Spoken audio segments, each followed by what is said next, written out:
Hey everybody, before I start today's video, I'm going to tell you where I've been for the past few months. If you couldn't care less, here's a timestamp on screen now that you can skip to actually start the interview.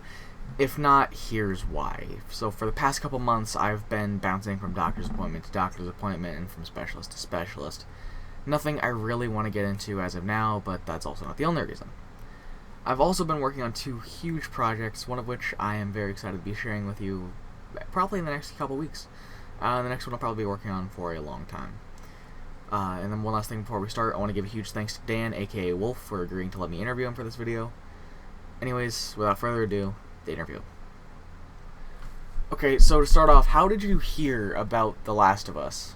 I first heard about The Last of Us when a friend of mine emailed me. I think it was the big E3 gameplay reveal that they did back in like 2012 or something, showing Joel and Ellie in the Pittsburgh hotel.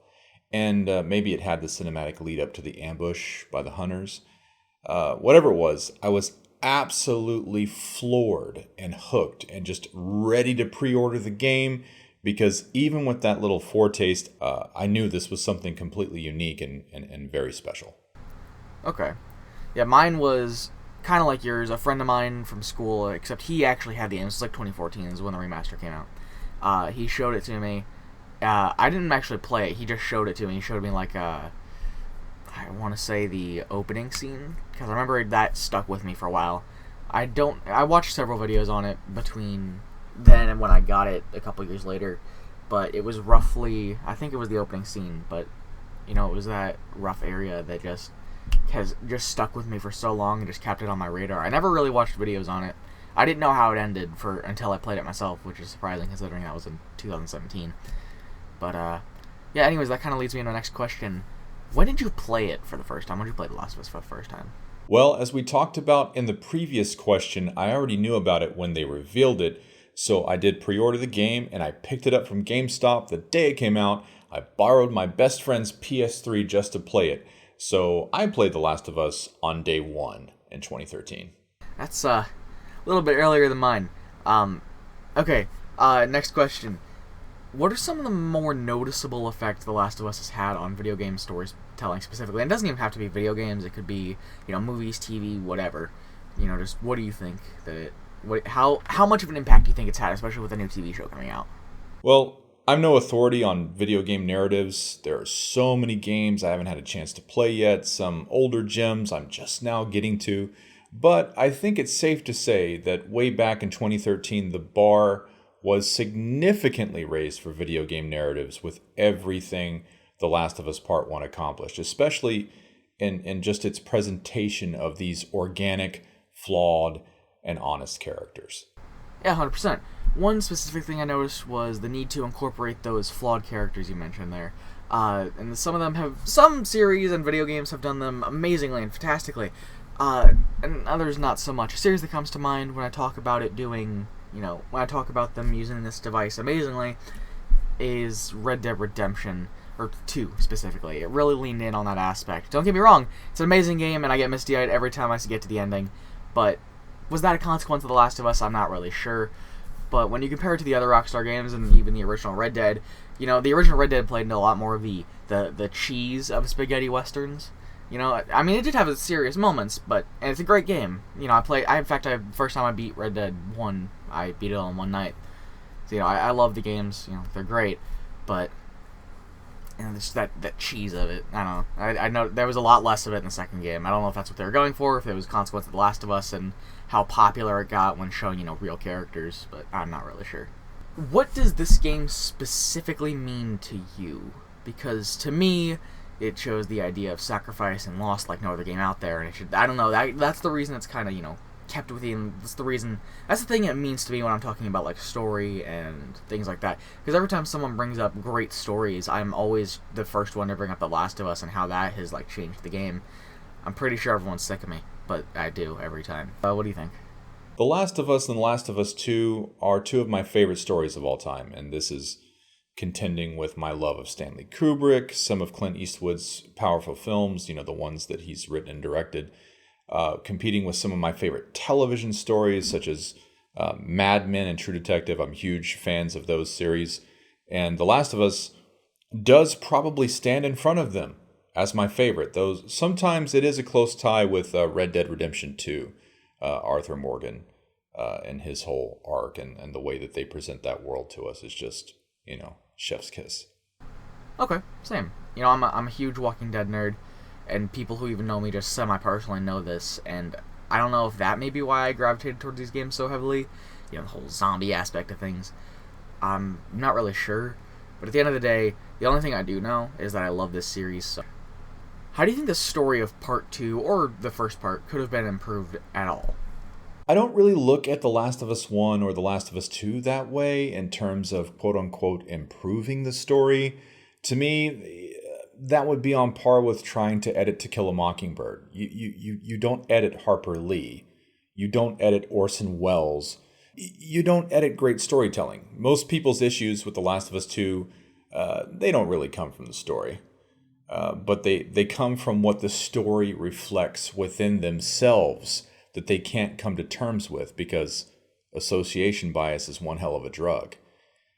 If I was being extremely nitpicky of The Last of Us 2, I'm not a big fan of the title screen. Yes, I know what it means, I know what it represents, but to me, it's just not appropriate. I wished it showed us the guitar at the window instead. Then when you complete the game, maybe there are some vines growing over the guitar or something. I also wish that music had been used just a bit differently. The absence of airy strings and bass from the game was something I struggled with, and that's like the main music that plays in part 1. So in my first 2 playthroughs, I was just waiting for airy strings and bass to like well up, which it would have been fitting to just hear to so many different scenes that was happening in The Last of Us Part 2, but it's not in the game at all. And I would have preferred that Ellie show a little more internalization for some of the things that she did, some of the lines that she crossed in Seattle. I commonly think that there could have been a really amazing nightmare sequence for her where, at the farm, maybe her having nightmares where she kills Mel, but when she goes to turn over to see that she's pregnant, she has Dina's face, and then she's just wrestling with that. Some of that I would have preferred to see, but really that's just my personal preferences and not a true criticism of this unquestionable masterpiece. Okay, I agree with you, especially with that whole dream sequence thing. That was never really something that crossed my mind. That's brilliant. But yeah, I think what you said about the complaints not being what the storytelling is true. When I first played Part 2, I was at a friend's house. Played it all the way through over there in like a week. One thing he said, though, before I started was that the people who didn't like it were quote-unquote soft. And I never really knew what he meant because, like, there are some tough moments in there. Yeah, like, especially, spoiler alert for this game, especially when Joel dies, that was a tough moment, and I don't know if I have a clip. I might actually throw it in the video right now. And I guess I never really knew what he meant by soft until I think I just figured it out when you said that thing about association bias. I think that's what he meant, and I agree, 100%. Part 2 really made me self-reflect on, how have I treated people, or am I dragging others down with me, right? So I think that's one thing. I don't know if that was 100% the intent is what Druckmann was trying to do, but when it comes to other people reflecting on, a guy tried to actually get interviewed. I tried to interview for this video. The Closer Look, very great guy. He actually helped me get started on YouTube. Great guy. But he didn't want to do an interview because he made a long video about The Last of Us 2. It was I want to say 2 hours long.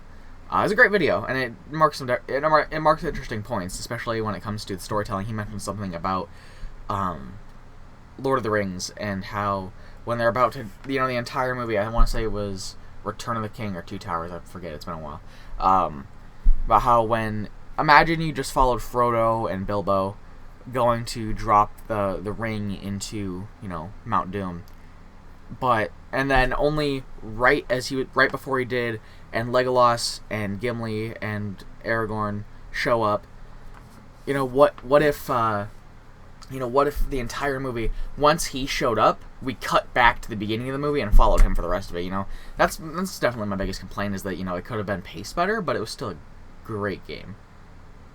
Anyways, on that more of a depressing and deprecating note, let's move on to the next question. Why have these games stuck with you personally? Again, I think it just goes back to the honesty of the series. The characters feel real. They speak like real people. They're messed up and flawed like real people. They make decisions like real people. They have honest motivations. They live and breathe and walk off the screen. And this is really key to telling any kind of story, not just The Last of Us.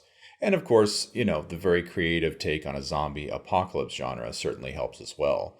I mean, the cordyceps infection is just so original and outside the box. So that's awesome. Okay. Okay, so for me, the reason I have continued to play these games and love it for this long is definitely because, like you said, the characters.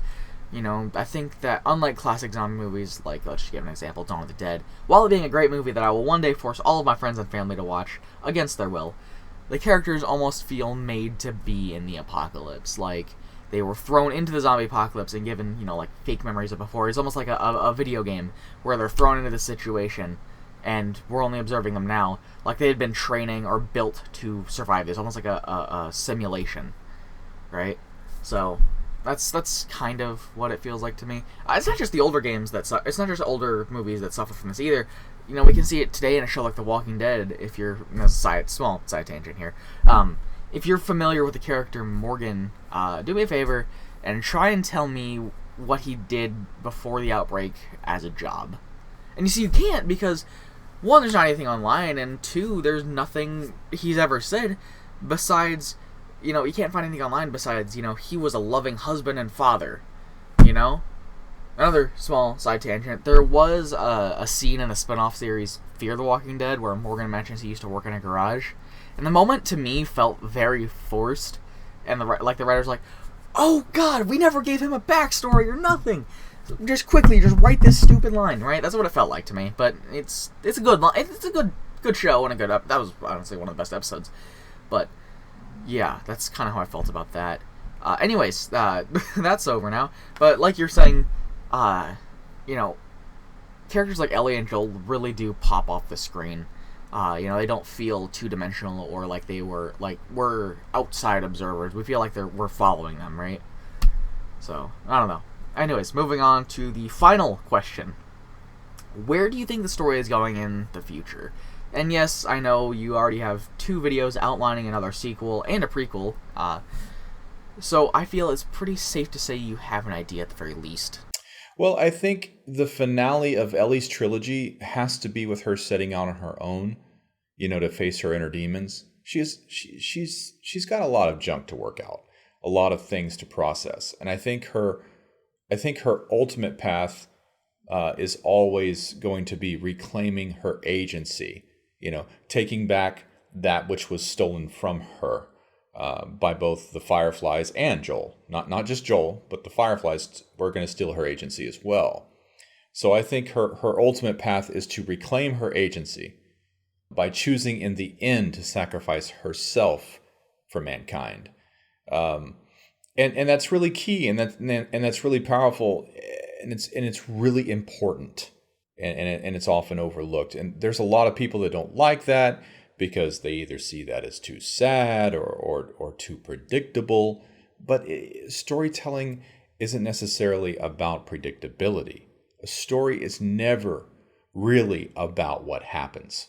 It's about how it happens. And I think there can't be any other true ending for Ellie but her having the power to choose to give herself so that mankind might have a shot against this thing that has almost ravaged the world. So I think that's key. I think that's always been the end. And it doesn't matter if we saw it coming. It doesn't matter. That's her arc. People like to think of stories and games and movies as, what it's like when you first see it. But that's just not true. It's not about how something is when you first experience it. It's how a story stands the test of time. It's how we return to these works and we re-experience. Well, when you're re-experiencing them, everybody already knows what happens. The way that every story is looked at in history is by already knowing what happens. So it has to be a strong geometrical shape with great energy that resolves itself in a satisfying way. To me, there's no other appropriate end for her than that if we're just making notes. But the true journey is in how she gets there. And I think that's the most important thing to consider. Okay, nice. Okay, so, well, with that, I'm going to have to end the video here. And I want to thank Dan again for agreeing to be interviewed for this video. I know it wasn't in my regular format of a video essay, but I wanted to do something a little bit special to celebrate a whole year of this channel existing and me uploading my first video. That's why this is another Last of Us video. If you want to go back July 4th, happy 4th of July, everybody. If you want to check out Dan's channel, I'll have it linked at the top of the description, like I said at the beginning of the video. And with that, I'll see you all next time.